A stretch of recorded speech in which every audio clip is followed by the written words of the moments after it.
point. Non, non, je suis généreux, je suis généreux, je suis un grand-mère espagnol, je donne. Un artiste de plus. Voilà, c'était toujours. C'est comme dans les cirques, toujours encore plus difficile. Voilà. Et on finit pour se rendre compte après tout ça passe bien et je crois que ça va passer bien. Voilà.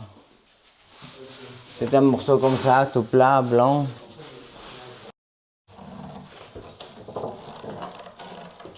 Ah, ouais, stop.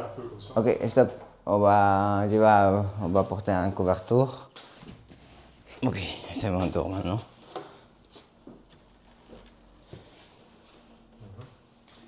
Voilà. Là, c'est bon.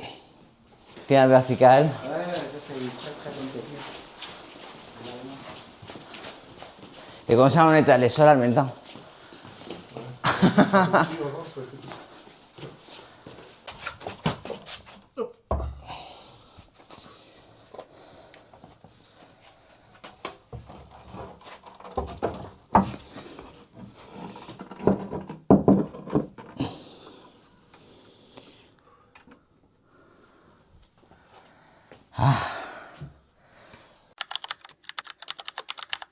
Très en fonction des visiteurs aussi, des clients et les. Oui. Ça, c'est des pièces qui remontent à mon. Quand entre que j'ai sorti de l'école et j'ai déménagé en Belgique. Ah oui? J'ai fait ces travaux-là. Quelques années. Oui. Ah, j'adore tes nouvelles pièces. Il dit, ah oui, c'est bien. Mais simplement, il y a 18 ans que j'ai fait ça.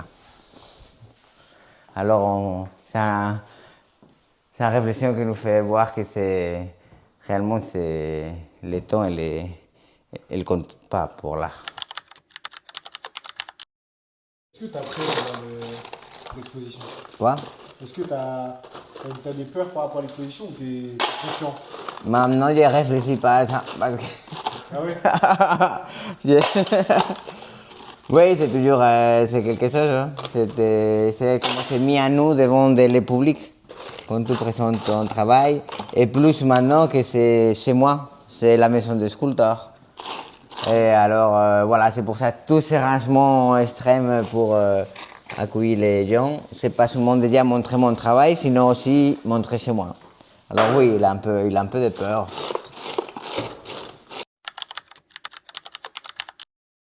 C'est quoi tes attentes par rapport à l'événement? Oh, mes attentes. Ouais. À tous les niveaux. Pues sont déjà que les personnes elles aiment bien les choses qu'ils voient, toucher au public et bien sûr aussi repérer des possibilités de vente, d'attraper un peu de clientèle, de voir que mon travail il va plus loin que simplement rester chez moi ou dans une galerie. Voilà.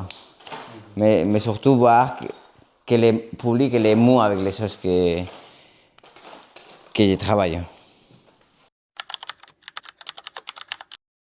Ils vont venir des élus, ils vont venir des personnes des milieux de l'art. Et voilà, c'est toujours un peu une espèce d'examen. Un espèce d'examen.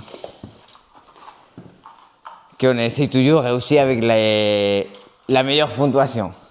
Et bien sûr, si on arrive à faire des belles ventes, c'est bien.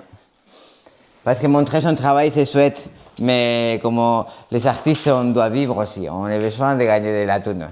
Si simplement dire c'est beau, c'est génial, c'est incroyable, c'est très bien, ça nourrit l'âme.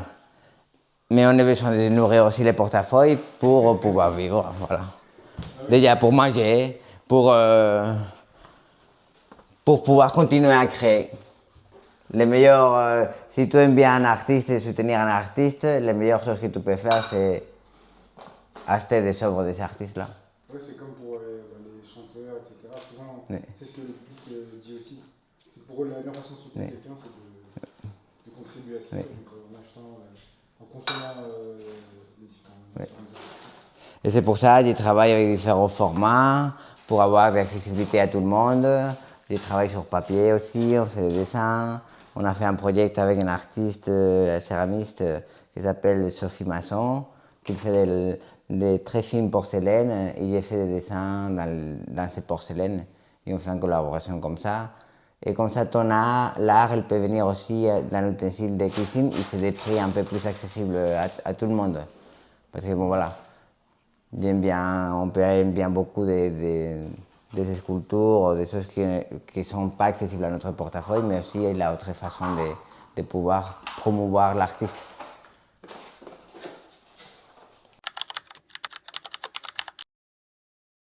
Ce que je cherche aussi ici, que m'accompagne, que c'est surtout merci à elle qui peut continuer créer, me donne la possibilité de créer, il le courage, le soutien, c'est qu'elle est content et qu'il se sent qu'on a fait un bel projet.